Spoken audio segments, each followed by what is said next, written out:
so what was that like? Well, I met him last night. It was wonderful. What was the first thing you thought? Well, I had seen pictures of Louis, so I knew, you know, he was at the airport to meet me. I was excited to meet him.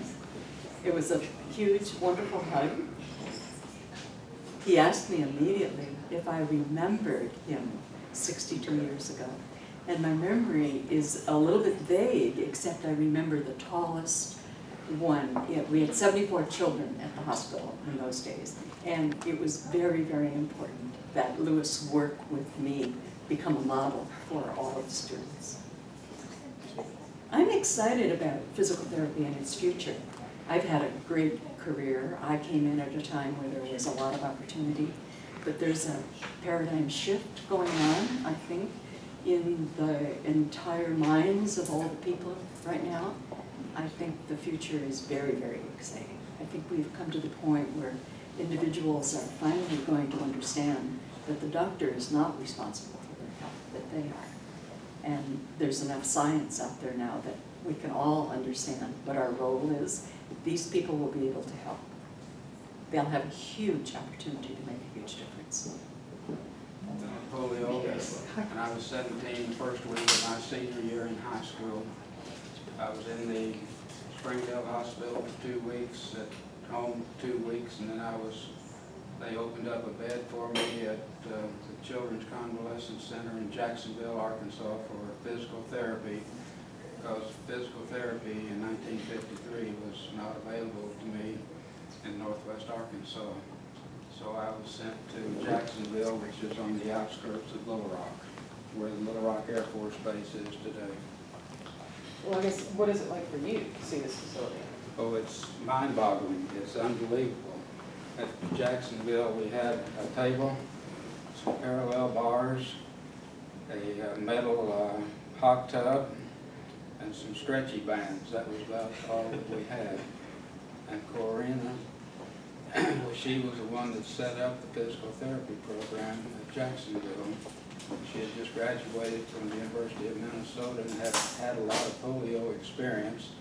And the March of Dimes folks, the National Foundation for Infantile Paralysis, asked her if she would take a special assignment to go to Jacksonville, Arkansas and help out with the polio, or to set up a program there for physical therapy in Arkansas. And so, I know I asked her this, but what was it like for you to see her the first time? Well, I've been trying to find her for the past 15 years, and when Dina Wood at UAMS found her, I could not believe it, and Dina set up a telephone call for me to talk to her, and we talked for 30 minutes. I told her about this new program, that it was going to be the premier physical therapy school and program in Arkansas, and asked her if she would, if she had a plane ticket in the hotel room, would she come for the opening. And she didn't stutter, stammer, or say, I'll think about it. She said she'd love to. And for me to pick her up at the airport last night was an unbelievable dream come true to reconnect with her after 62 years. Well, if I get the opportunity, I'm going to tell the students that they have the opportunity, an incredible opportunity to learn all the clinical skills in this new program. But physical therapy is more than learning the clinical skills. It's also dealing with the patients, creating hope in them and helping them to realize that what they have lost is not important. It's what they have left that is what's important, and what they do with what the patient has left. And this is what one of the things that Ms. Larson did for me was she preached to all of her patients at Jacksonville that what you have lost is not important, it's what you do with what you have left that will be important. And I think that that will be one of my messages if I get the opportunity to the students to talk about the personal side of their work in addition to the technical skills. Awesome, thank you. I think you just told me.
Congratulations. And now it's my job to welcome the chair of the Department of Physical Therapy in the UAMS College of Health Professions, Dr. John Jefferson.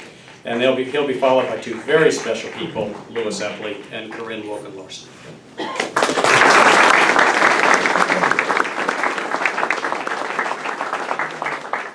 Thank you folks for being here this evening. While Louis and Corrine get comfortable, we're going to start a conversation that hopefully brings together a whole lot of themes which are important to the profession and to the community. You know, if the biographies printed on the back of our program, they can't possibly do justice to highlight the dynamic careers of both of these outstanding individuals. So I want to acknowledge that it's just their resumes are humbling in terms of what they've accomplished in their professions and in their communities. And Louis and Corrine, tonight's conversation gives us an opportunity to go back to the meeting that you had a mere 62 years ago. And a time when both of you were finding your way. And Louis, you two met in 1953. Right. I'd like you to tell us about your meeting, and then Corrine, we'll have your version of the story. Well, let me first set the stage. In the early 1950s, it was documented in a PBS program that the thing that Americans were most afraid of behind the atomic bomb was polio. Because they didn't know where it came from, and it came every summer, and it was a big mystery. And it affected thousands and thousands, and mostly children. In 1953, there were 53,000 cases of polio in the United States. In the state of Arkansas, there was 324. I was one of the 324. I was in the Springdale, brand new Springdale Hospital that I had helped mop the floors that summer to clean it up before the contractor turned it over to the city of Springdale. The first week of my senior year in high school, I came down with polio and became a patient in the new Springdale Hospital. I was in an isolation room. There was 2 isolation rooms. They were connected by an interior causeway between the 2 isolation rooms, so the nurses didn't have to go out into the hallway. I was in my room for 2 or 3 days, and one evening I felt a funny feeling in my left arm, and the next morning I couldn't lift it off the bed. In the next isolation room, there was a 14-year-old boy in an iron lung. And one night, there was a lot of confusion in the adjoining room. One of the nurses came in and I asked what was going on, and she wouldn't tell me, and beat a hasty retreat. A little while, the iron lung was turned off, and from my bed, I could see the loading dock at the hospital. About 30 minutes, Gilbert Cisco, this Callison Cisco Funeral Home, backed the hearse up, and I saw him unload the gurney, heard the gurney come down the hall and go into the adjoining room. Then I heard the gurney go back down, and then I watched Gilbert load this 14-year-old boy into the hearse. Needless to say, I didn't sleep much that night, because I couldn't help but wonder why God had taken that boy and spared me. But I was in the hospital for 2 weeks, at home 2 weeks, waiting on a bed to open up at the Children's Convalescence Center at Jacksonville, Arkansas. This was in an old Army Ordnance World War II building with asbestos shingles on the outside. There were 74 beds there. My grandmother had died the week that they called and said that there was a bed, but they agreed that I could delay my arrival at Jacksonville one day to go to her funeral. I was the only grandchild for 8 or 9 years, so I'd had a special relationship with my grandmother. And Dad drove me to Jacksonville after the funeral. I got admitted, put to bed. I would have light physical therapy from Corrine, this lady on my right, but I didn't see a specialist for 4 or 5 days. And he was an orthopedic specialist from Little Rock. And he came out and examined me, and he looked at the chart and he says, "Why in the world did it take you so long to get here? We could have done a lot more for you if you'd gotten here early." And I said, "Sir, I came just as soon as they called and said, we've got a bed for me." And then a little while later he said, "Well, you're going to go back to bed for 2 weeks, total bed rest. You can go to school in a bed. Then you'll be in a wheelchair to go to school for a couple more weeks." And my good attitude that I'd had up till that time cracked. First of all, being at a place like the Children's Convalescence Center where there were braces on the walls, crutches on the walls, kids in wheelchairs, young children in baby beds that were afflicted, had paralyzed legs or arms. It wasn't a very positive place to be, to start with. And then I'd had one thing on my mind, and that was to come down there and learn some exercises and get back to Springdale, get back in my senior class and graduate with, so I could go on to the University of Arkansas in the fall. Well, I asked the doctor, I said, "How long am I going to be here?" And he said, "I don't know." And I pressed him for a better answer, and he said, "For an undetermined, prolonged period of time." Well, that's all it took. And with a combination of all these factors, as I said, my good attitude up to that point crashed. And I guess I became uncooperative with this lady.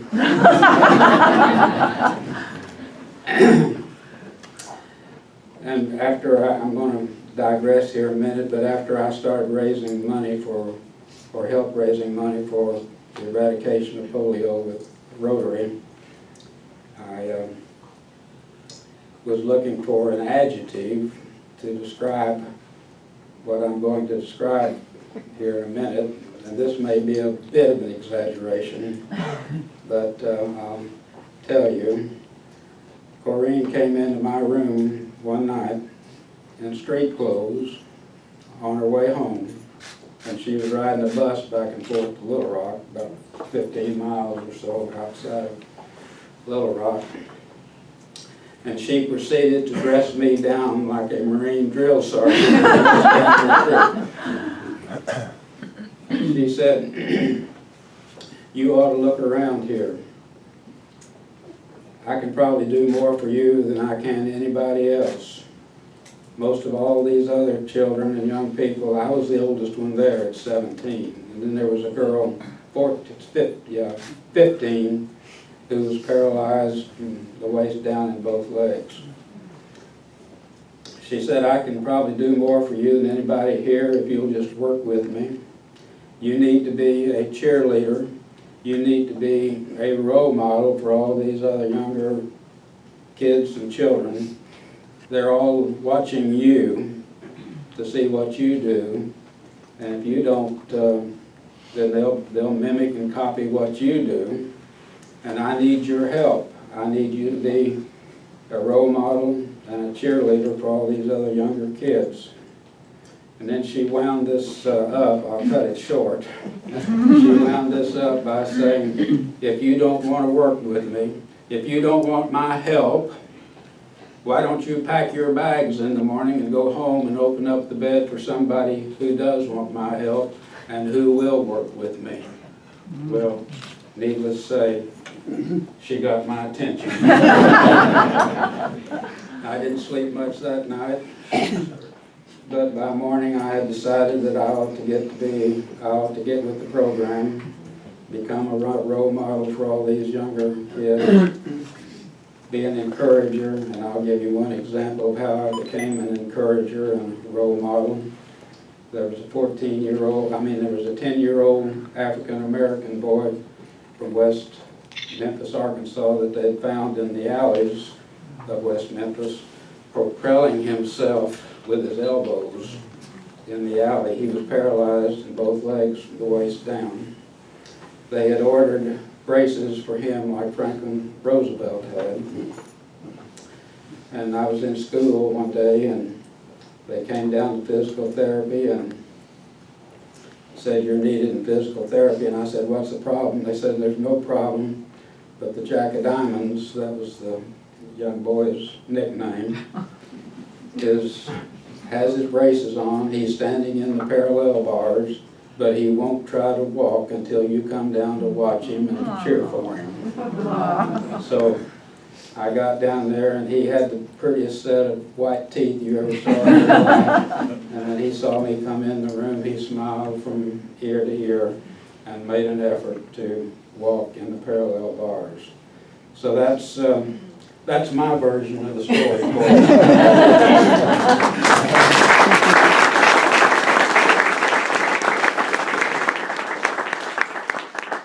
So Corrine, how do you remember 1953? I was a physical therapist working at the University Hospital at the University of Minnesota. My physical therapy training had been at the University of Minnesota from 1949 to 53. Those were huge polio years. And it was my teachers, my mentors, there was no treatment for polio. And it was Mylan Knapp, my teacher, who, when Sister Kenny came to the United States to show the doctors here that she had a new method for treating polio. He is the doctor that said, "Come live with me, I'll give you board and room, show me what you can do." So in my physical therapy training, I was well equipped to deal with polio.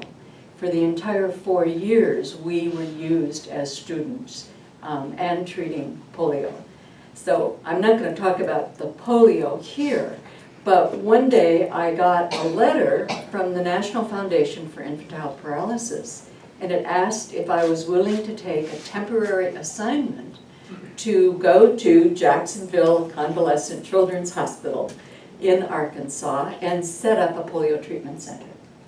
And that's how I happened to be there when Lewis was there. It was extremely important. We had 74 children. It was extremely important that each and every polio patient understand his role. I, as a therapist, could assess the potential for him, but he had to do the work. So it was important to get Lewis on the team.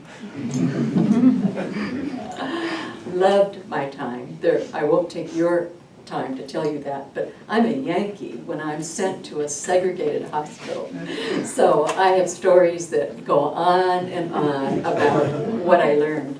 And the one thing I think I will tell you is I did learn through that experience that the importance of treating the whole patient and really understanding how that person was living. I became a public health physical therapist as a result of some of my experiences. One specifically, I was giving a discharge instruction to the orthopedic surgeons that I worked with, suggesting a little 7-year-old black boy be able to have a wheelchair. And they stood up in their white coats and looked at me and said, "But he has only a dirt floor. Can he run that on a dirt floor?" It was an eye-opener and changed my entire perspective as I then continued to work in the field of physical therapy. And I had one postscript. It probably didn't help my improved attitude that she was young, pretty, she was Swedish. Her parents had immigrated to the United States. Grandparents. Grandparents, but the thing that blew my mind after we've reconnected and I have found out that she was only 4 years older than I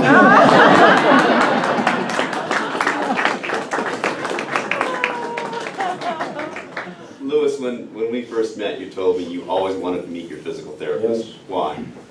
Well, as I said, I alluded to starting to raise, well, first of all, when I left Jacksonville, I had tunnel vision. I was only interested in one thing, and that was to get back to Springdale, get back in school, graduate, and start the University of Arkansas. I left Jacksonville and everybody there in the rearview mirror. I've regretted that in subsequent years. But after I started helping Rotary to raise money by telling my story and reminding people what polio was like and why we needed to eradicate it in the world, I started thinking about Corrine, what she had done for me. And Ruth Wood, I tried to find her, but Ruth Wood raised her hand.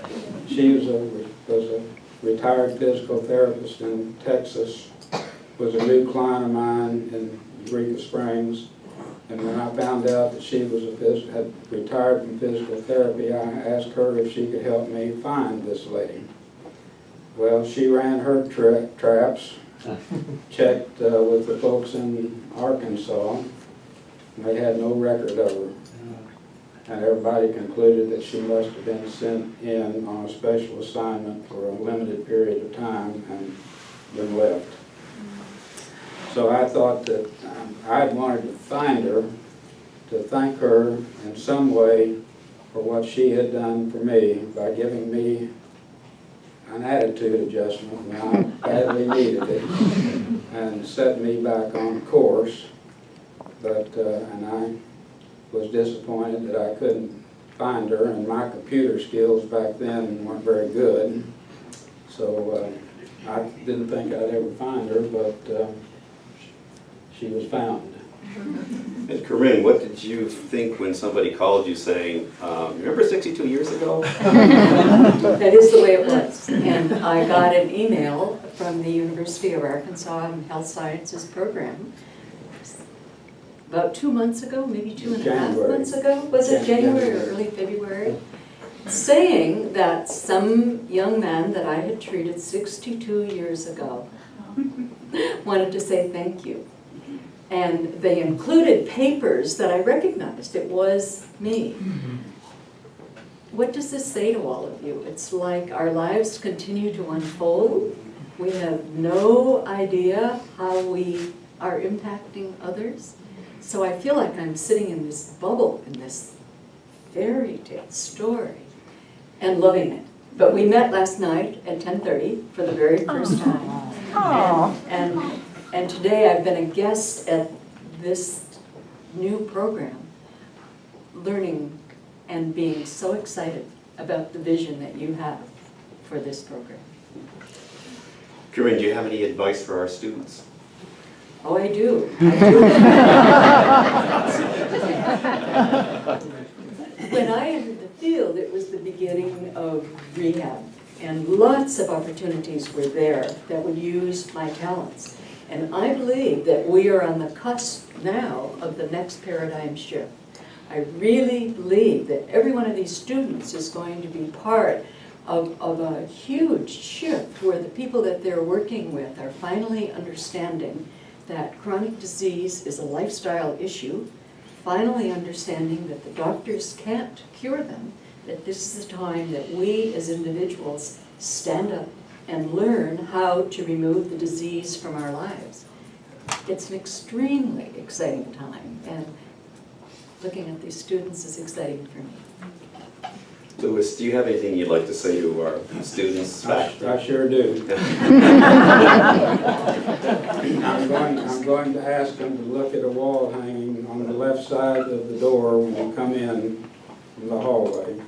And there's a quote there, and I'm going to read this quote because I don't want to paraphrase it. Rebuilding lives.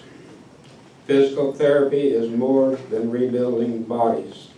It's a calling and a responsibility to remove barriers to a patient's recovery, shape a patient's attitude, and help rebuild the patient's lives. And I would hope that each one of you will take that quote to heart. You've got the best equipment and facilities that anybody's got, but there's another side of it, and that's the patient side. So class of 2018,